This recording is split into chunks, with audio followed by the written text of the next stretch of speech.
My husband's father insisted we name our baby after him. When I chose a different name, he exploded, "You have no say in this." My husband shrugged, "It's just a name." Smiling, I nodded and signed the birth certificate with a name that left his father screaming.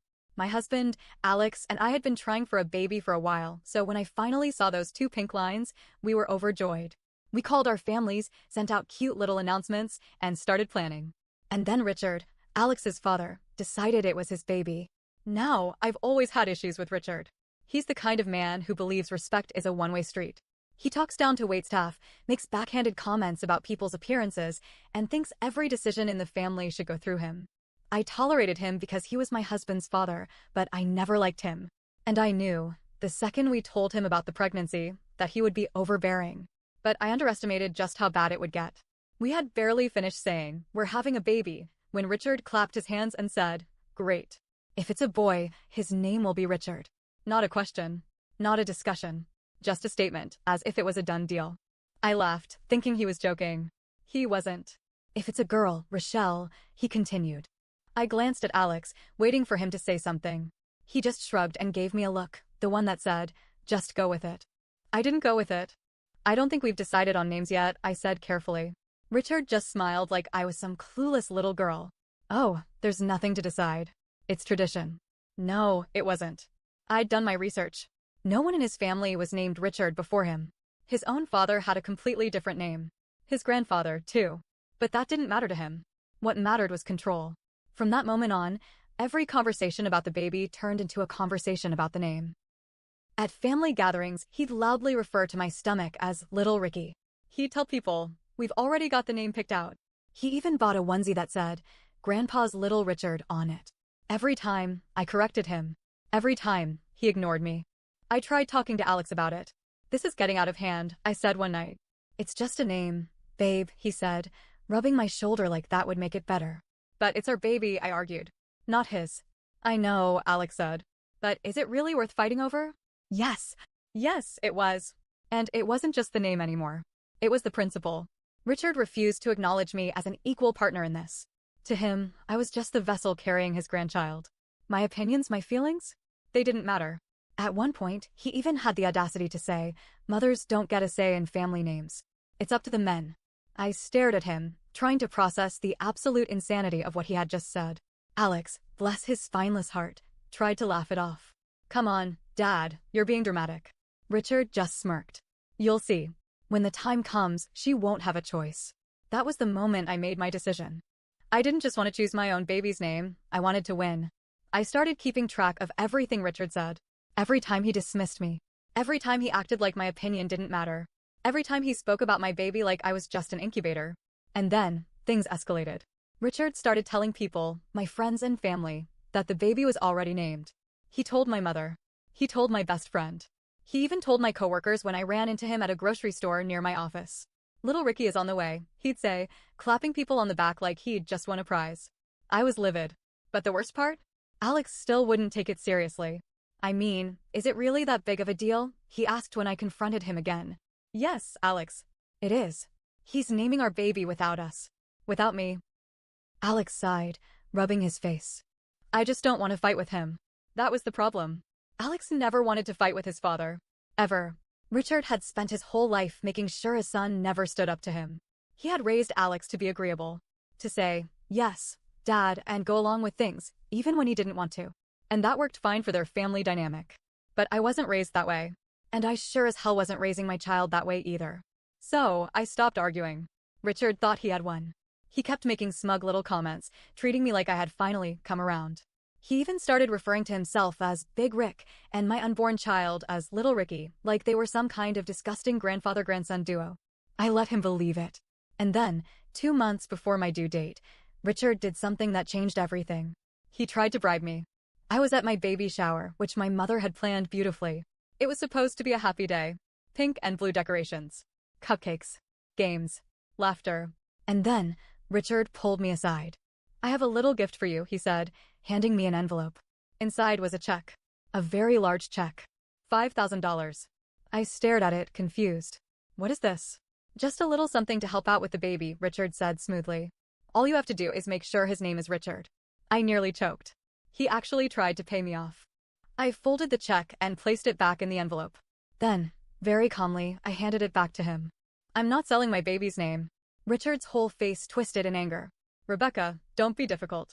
I smiled. You don't have a say in this. His eyes darkened. I turned and walked away. That was the last straw for him.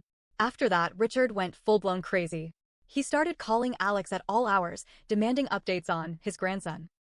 He started making nasty little comments about me at family gatherings, things like, she's got an attitude problem, and women these days don't know their place. But the real kicker? He went behind my back and tried to get Alex to sign the birth certificate at the hospital before I could. That's when I knew this wasn't just about a name. This was a war. And I was going to win. At this point, I knew Richard was obsessed, but I had no idea just how far he was willing to go. 2 weeks before my due date, my mother called me, her voice tight with concern. Rebecca, I ran into Richard today. My stomach twisted. And? He was at the courthouse, she said. Filing paperwork for something. I nearly dropped my phone. I knew what he was doing before she even said it. He was trying to petition for grandparents' rights. For those who don't know, in some states, grandparents can file for visitation rights, sometimes even partial custody, if they can prove they have a strong relationship with the child. And Richard, in all his delusional glory, thought he could get ahead of the game. I sat down, hands shaking. He thinks he's going to force his way into my baby's life. And worse, he was already preparing for a legal battle.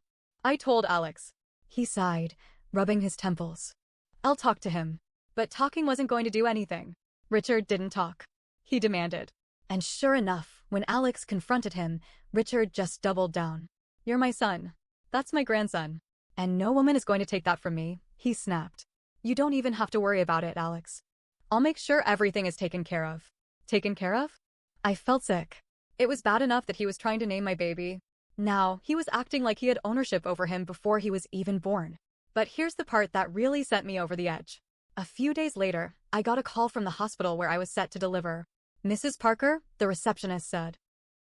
I just wanted to confirm that your husband's father has permission to be present in the delivery room. I nearly screamed. What?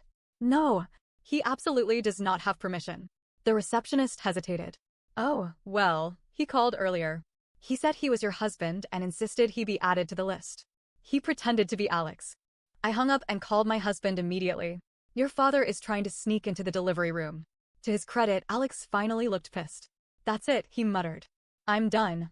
He called Richard and actually stood up to him for the first time in his life. Dad, back off, Alex snapped.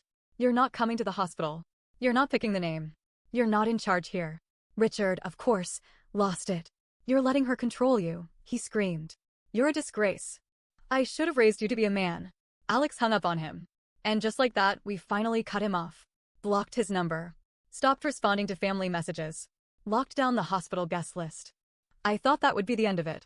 I was wrong. Because Richard wasn't finished yet. And his next move? It was worse than anything he had done before. For a few days, things were quiet. Too quiet. I should have known that Richard wasn't the kind of man to let something go. He wasn't just obsessed, he was desperate. And desperate people do dangerous things. It happened 3 days before my scheduled induction. I had been feeling off all day, exhausted, cramping, just generally uncomfortable. I told Alex I wanted to rest, so I went to bed early. I woke up to my mother banging on my apartment door at 2 a.m.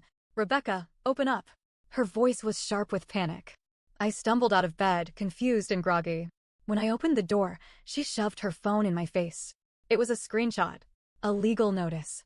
Richard had filed for an emergency court order to claim temporary guardianship of my unborn child. I felt the world tilt under me.